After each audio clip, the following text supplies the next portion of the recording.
Ahí está el reportaje, señores. Ustedes se han dado cuenta, no lo hemos dicho nosotros, cómo esta proclama ciudadana al final fue un saludo a la bandera, con besito incluido, del hoy presidente Pedro Castillo. Como lo había anunciado, estoy acompañada ya de Fernando Tuesta Soldevilla. Él ha sido jefe de OMPE, él es politólogo, analista, es muy activo además en redes sociales, es profesor de la Universidad Católica del Perú y está con nosotros para hablar.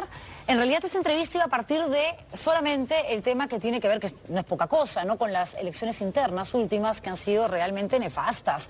El 10% de los afiliados han ido a votar y el resto, bien, gracias. Pero a raíz de lo que ha pasado con las nuevas declaraciones de Samir Villaverde, obviamente tenemos que empezar con el tema de actualidad. Gracias por estar acá, Fernando. No, gracias a ti, Juliana. A ver, entrevistaba hace instantes al presidente del Jurado Nacional de Elecciones, al doctor Salas Arenas, y le decía, ¿por qué cree que Samir Villaverde no solamente lo acusa a usted con nombre y apellido y dice que usted tramitó con Vladimir Mesa y se encargó de esta organización fraudulenta para hacer trampa en las elecciones a cambio de unos 3 millones de dólares, monto que él menciona? Y además tengo pruebas para demostrarlo. ¿Por qué manifestaría eso alguien que además está jugando su libertad y demás, si no es cierto? Y me dice, todo lo que manifiesta Samir Villaverde, pues no es real. ¿Tú qué crees de todo este tema? ¿Por qué Samir Villaverde dice con tanta contundencia que hubo fraude, que hubo trampa y menciona a las personas que presuntamente habrían estado involucradas? Bueno, hay un tema que para mí es claro y conociendo mucho el proceso electoral, sus distintas etapas, etcétera. Y también me hago esa pregunta, o sea, ¿por qué tanta insistencia por algo que no va a poder en realidad demostrar? Porque demostración no es una palabra, una declaración, una conversación. Eso no es demostración.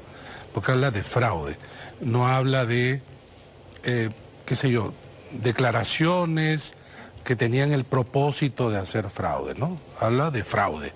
O sea, de hechos concretos, de un resultado. Habla además de una variación de resultado. Y entonces esto es muy difícil, más allá de sus declaraciones. Porque tendría que involucrar a varias instituciones, mucha gente, y además variaciones que implican muchas modificaciones de actas en un momento en que esas actas ya son de conocimiento. Mira, el último fraude que ha habido en el Perú es en el año 2000. Los fraudes no se circunscriben a hechos nacionales, medios ocultos por discutir mucho tiempo después. El último fraude en América Latina ha sido el de Nicaragua. De Nicaragua. Y entonces todo esto se convierte en realidad en eventos internacionales, porque está en juego una serie de cosas. Hay veedores, hay fiscalizadores, evidentemente. Pero cada vez que dices el último fraude fue en el año 2000, claro, recuerdo algunas de tus peleas en redes sociales donde te ponen, ¿no?, una portada donde supuestamente tú mencionas que no hubo fraude en el año 2000. No, ese es diario La Razón. No sé si es que alguien pueda tener como fuente veraz al diario La Razón. Los fujimoristas Pero más... además, bueno, ese mismo día, ¿por qué no lo sacaron los otros medios? Si eso era una declaración mía cuando yo era además jefe de OMPE. Hay cantidad de evidencias de que no solamente yo decía lo contrario, sino en el año 2000, antes de ser el jefe de OMPE. En ese momento yo tenía un programa pequeño de 3 minutos que nos daban varias personas en Canal N. Mis columnas, además esto es público, pueden encontrar en mi blog, ahí van a encontrar mis declaraciones.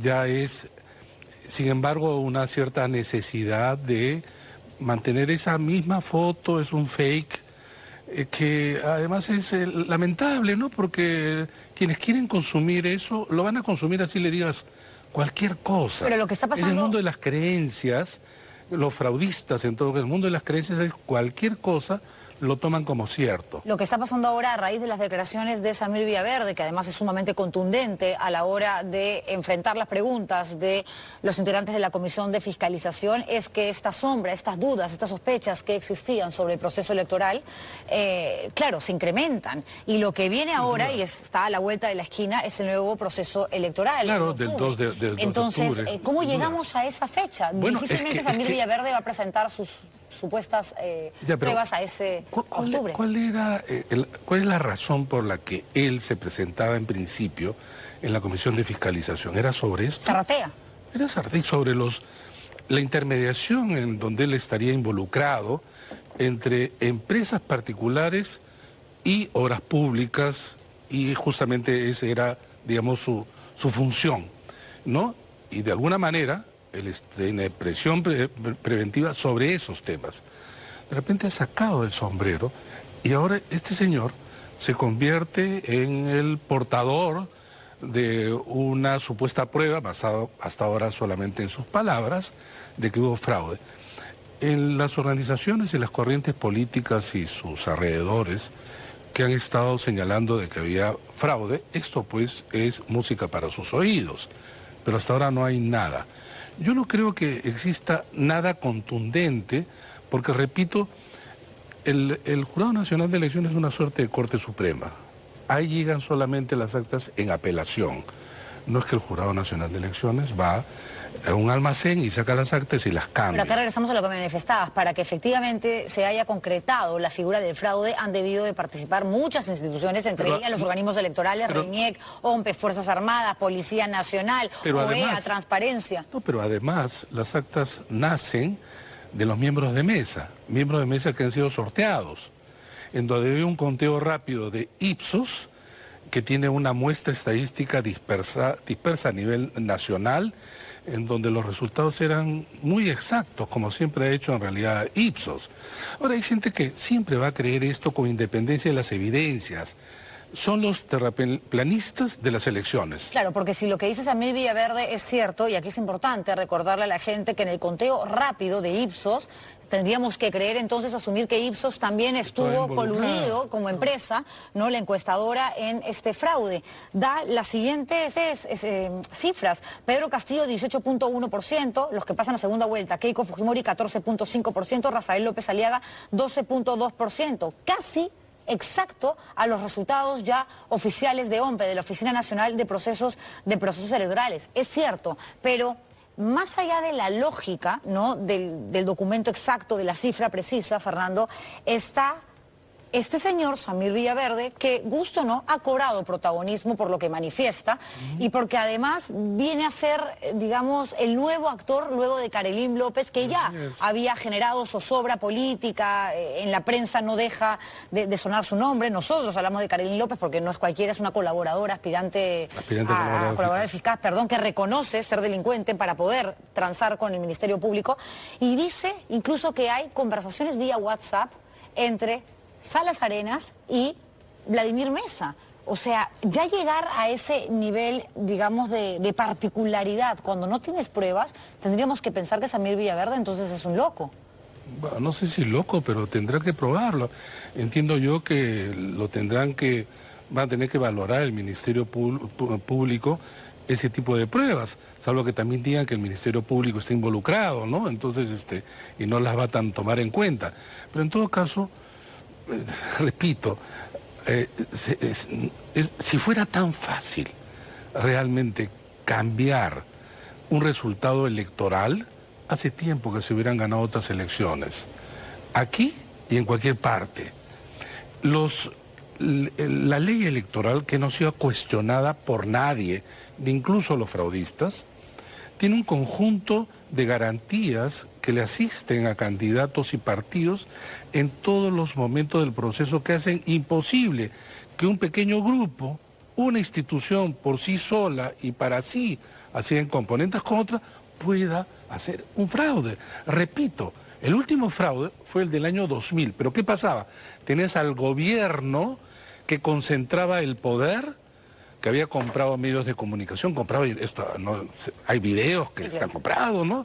Ministerio Público, Poder Judicial, organismos electorales, todo esto no pues por palabras, era evidencias, videos, testimonios de los cuales fueron procesados muchos de ellos. Y yo...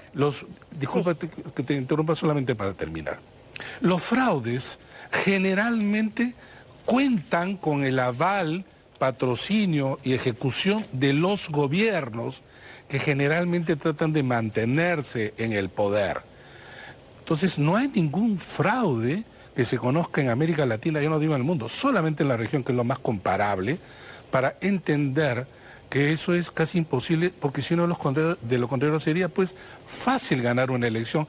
Compras algunos magistrados y se acabó, así de simple. La teoría de Jorge Luis Salas Arenas, el presidente del Jurado Nacional de Elecciones, con quien conversamos hace instantes, es la siguiente, que lo que está buscando Samir Villaverde, generando esta inestabilidad, este clima tan poco propicio para el próximo proceso electoral, es que él se abra a las investigaciones, salga, deje el Jurado Nacional de Elecciones y entre una persona que pueda garantizar al grupo que supuestamente manipula ahora mismo a Samir Villaverde para que los resultados en los comicios para elegir alcaldes y gobernadores regionales sean a favor de cierto sector de la política. ¿Le encuentras alguna coherencia?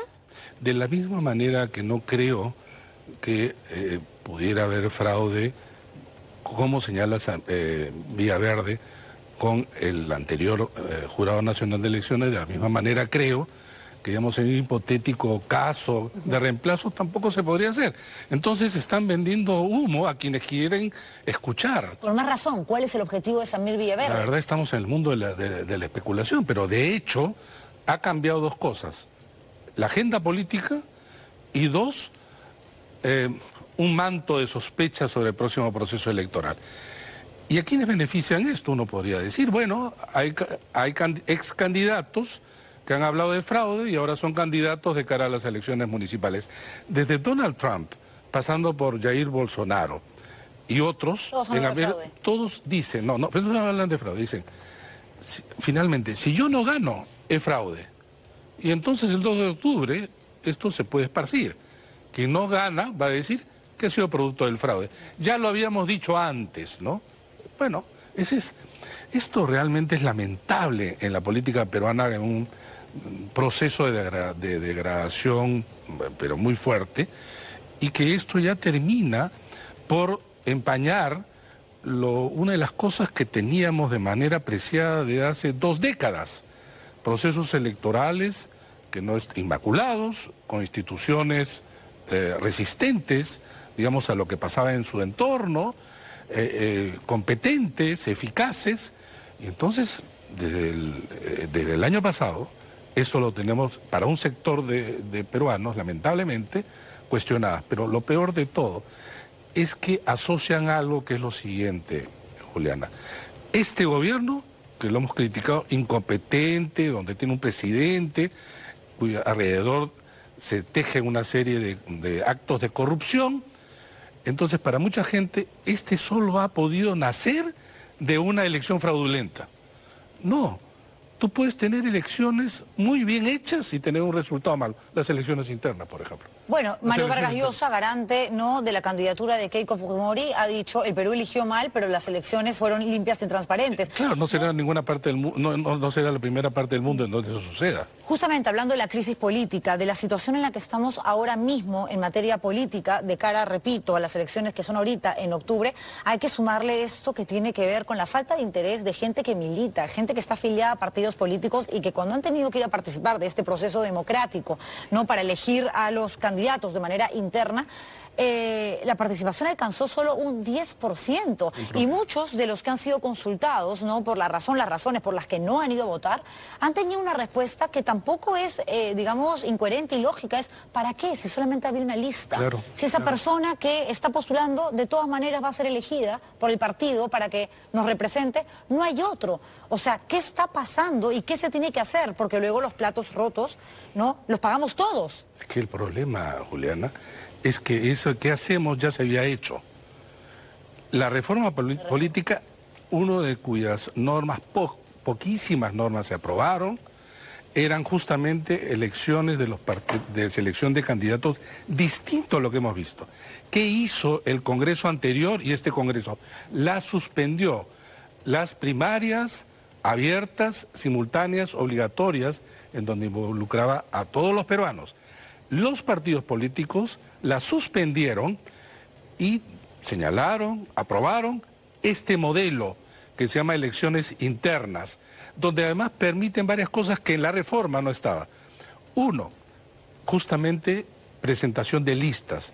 La propuesta era individual, porque la presentación de listas lo que hace que en los partidos se reúnan los jefes, dueños, etcétera, y entrego una lista completa. ¿Sabes cuál es? Un porcentaje de alrededor del 95% eran de listas únicas. En segundo lugar, la gran mayoría optaron por el modelo propuesto por este diseño, que era a través de delegados, que se van a reunir el próximo domingo, elegidos en principio este domingo, para que estos delegados elijan a todos los candidatos de los distintos partidos a nivel nacional. ¿Qué incentivos hay para efectivamente, como tú has señalado, para un militante salga de su casa el día domingo cuando sabe que ya está decidido todas las cosas? Esto sin tomar en cuenta de algo que quiero hablar contigo luego de la publicidad, porque hay que cumplir con los comerciales. Claro, la falta de institucionalidad, partidos políticos de toda la vida que ya no están, el APRA, el Partido Popular Cristiano, o sea, la gente ya no tiene ni siquiera una casa política que lo represente, más allá de si eres militante, si te afilias o si haces política de manera activa. Hay este grupo con el que yo siento que hay semejanzas, hay similitudes en cuanto a ideología, en cuanto a visión del país. Ahora la gente simplemente vota por el que más te convence y no nos tomamos el trabajo siquiera de revisar el historial. Simplemente vehículos electorales. Sí, pues, y eso es peligrosísimo para un país que tiene que mantener la democracia. Ya vivimos las consecuencias de esto. Regresamos con eso, Fernando Tuesta Soldevilla, en instantes, señores. Publicidad, es cortita, regresamos. Seguimos con Fernando Tuesta Soldevilla, hablando aquí en vivo y en directo en ATV Noticias al estilo Juliana. Es tanto, ¿no?, lo que hay por conversar en materia política. Esta coyuntura es grave, la situación en la que nos encontramos. Conversábamos acerca de las últimas elecciones internas, donde, claro, no hay mayor representación, hay una sola lista, no hay competencia, la gente no se levanta un domingo de su casa, sino más y menos para votar por el que obviamente, o la que obviamente va a ganar y nos va a terminar representando. No hay institucionalidad. Y lo que hay ahora es un tema que, claro, que preocupa porque se trata de una persona que cobra cada día que pasa o cada vez que tiene frente a los integrantes de la Comisión de Fiscalización, protagonismo, y habla acerca de presuntos actos de corrupción, del asunto del fraude, que ya conversamos con Fernando, y de otros temas que quiero aprovechar, Fernando, para compartir contigo y verlo juntos para que no quede pendiente, ¿no? Samir Villaverde habló hoy acerca de los famosos ascensos, ¿no?, en las Fuerzas Armadas. Dice que esto era a cambio de un bolo, dinero en efectivo, y que incluso Bruno Pacheco le había pedido $20.000 y que esto tiene que ver perfectamente con este monto de dinero, exacto, $20.000 que fueron encontrados, recuerden ustedes, cuando entró la Fiscalía, en el baño de la Secretaría General de Palacio de Gobierno, es decir, donde operaba, donde trabajaba el señor Bruno Pacheco. ¿Te parece si escuchamos esto, vemos esto? No, claro. Y luego lo comentamos, vamos. $20.000 encontrados en el baño del señor Bruno Pacheco. El señor Bruno Pacheco me pidió un favor a mí, que yo diga que le presté esos $20.000, porque yo como empresario podía justificar la salida de ese dinero. Pero luego de los escándalos yo le dije que no. Y le pregunté, pero ¿cuál es la razón de esos $20.000? Y él me dijo que esos $20.000 eran producto del cobro de cupos que hacía la señora Carolín López con el presidente de la República para los ascensos que tenía que ver en la Policía Nacional. $20.000 le cobraban a cada oficial, coronel, para ser pasado al grado de general, porque según su versión, un general que llega, un coronel que llega a ser general, en 2 meses recupera esa plata a la hora de ocupar una región o una entidad administrativa. Eso, señor presidente, según lo que me refirió el señor Bruno Pacheco en mi departamento y en los lugares donde yo me he reunido, me comenta de que lo hacía por la asesoría de un general de apellido Lavalle. Fernando, esto es llamativo, ¿no? Porque además está hablando Samir Villaverde de los $20.000 que existieron, que fueron encontrados y que constan en un acta fiscal del Ministerio Público, y habla de los ascensos, que es un escándalo que conocimos a través de los chats y demás. Pero también habla de los 2 millones de Petroperú, según él, ¿no?, que Carolín López quería acaparar todas las instituciones y que por eso entregó 2 millones de soles a Bruno Pacheco para que éste a su vez se lo diera al presidente de la República, Pedro Castillo, para la licitación del biodiesel de Petroperú.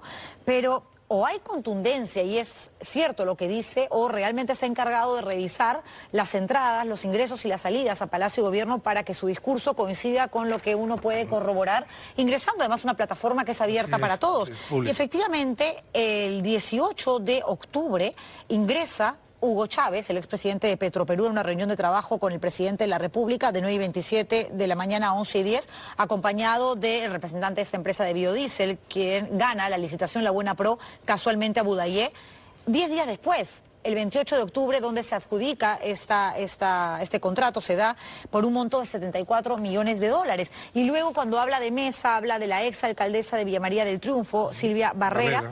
Claro, Mesa dice que no lo conoce, Silvia Barrera no ha dicho nada todavía. Mesa dice, no, yo no lo conozco, ni directa ni indirectamente. Pero hay constancia de que los tres han estado en Palacio de Gobierno el mismo día, en realidad 2 fechas y a las mismas horas. ¿Cómo nos explicamos esto?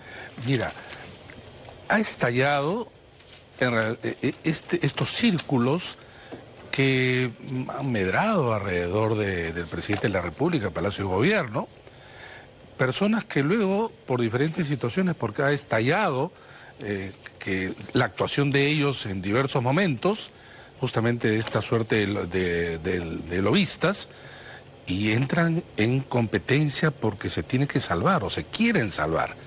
Y entonces ya hemos visto, no solamente allí, sino también entre el secretario de Palacio, luego el segundo del secretario de Palacio, confrontación entre ellos, acusaciones. De todo esto probablemente haya mucho de verdad, mucho también de necesidad de defenderse y de ver cómo sale mejor librado, pero de verdad, en general, esto es obviamente repugnante. Esto es el gobierno también de Pedro Castillo, porque todos de una u otra manera han entrado y salido de Palacio, la van de los niños, hay vínculos, digamos, particulares entre ellos. Es una suerte también, aparentemente, de conflicto entre pequeñas mafias, porque es así en realidad, es así alrededor del gobierno, que se extiende también en otros ministerios y que han querido ampliar sus niveles de influencia. Ahora, son personas que, como tú ves, ellos se llaman así empresarios, pero que han tenido antecedentes, por lo menos este señor Villaverde, realmente es comprometido de actos delictivos, ¿no? Ha estado preso, ¿no? Ha estado preso, ¿no? ¿no? Y esto en un gobierno que tiene 10 meses, que no cumple ni un año. Se habla, por un lado, de que esto se solucionaría si el presidente renuncia, cosa que no va a pasar. La segunda opción es la vacancia, que tampoco se van a alcanzar los 87 votos y la propuesta del congresista Bazán de reducir el número a 78 es bastante cuestionable también.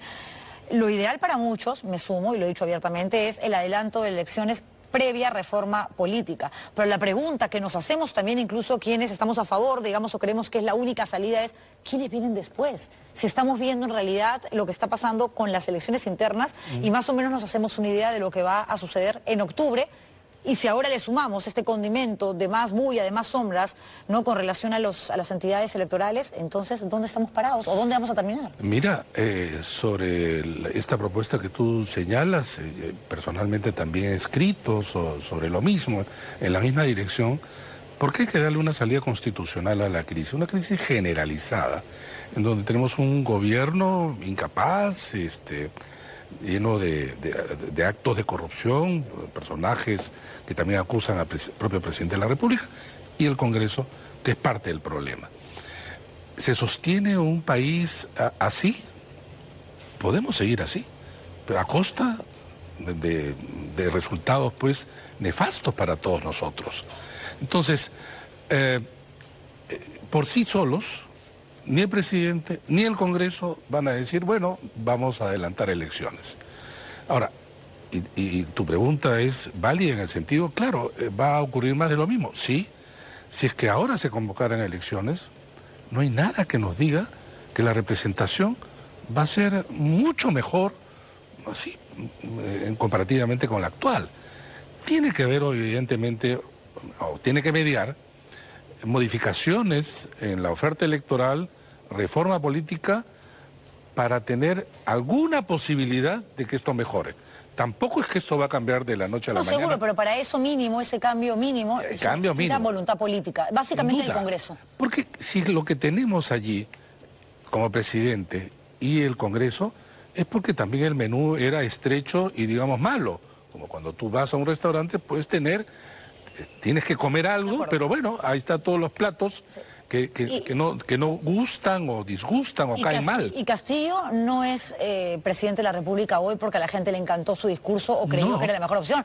Es por el antifujimorismo presidente de la República, entre otras cosas. Él, hay que acordarse, pero ni siquiera solamente en relación a Keiko Fujimori. La suma de los votos de los dos fueron los más bajos de la historia del Perú en primera vuelta. Casi 2/3 partes no votaron por ellos. En una segunda vuelta, uno de los dos tiene que salir y además se dividió el país en dos. Entonces uno salió, desde mi punto de vista, en elecciones que no tienen por qué ser cuestionadas, pero bueno, algunos así lo hicieron, pero Castillo y el Parlamento es el producto del voto de nosotros, es el producto del voto de nosotros. No nos engañemos. Y entonces también hay responsabilidad, evidentemente.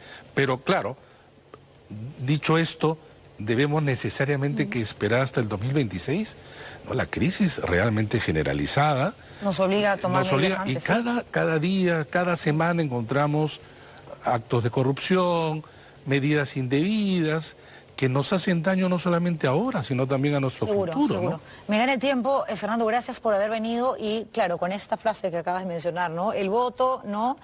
Uno lo tiene que asumir. El hecho de que Castillo esté allí es porque se votó así. Van a arrancar ahora a decir mermelero, caviar, a mí también terruca, maldita. Qué difícil lidiar con todo esto, ¿no? Y con estos rótulos que te ponen sin entender el análisis que uno puede hacer. En fin, ¿qué hacemos? Gracias, Fernando. Es producto también de este ambiente sumamente viciado de hace muchos años. Demasiado hostil, ¿no? Y demasiada polarización. Gracias por haber venido, Fernando Tuesta Soldevilla. Y gracias a ustedes por elegirnos.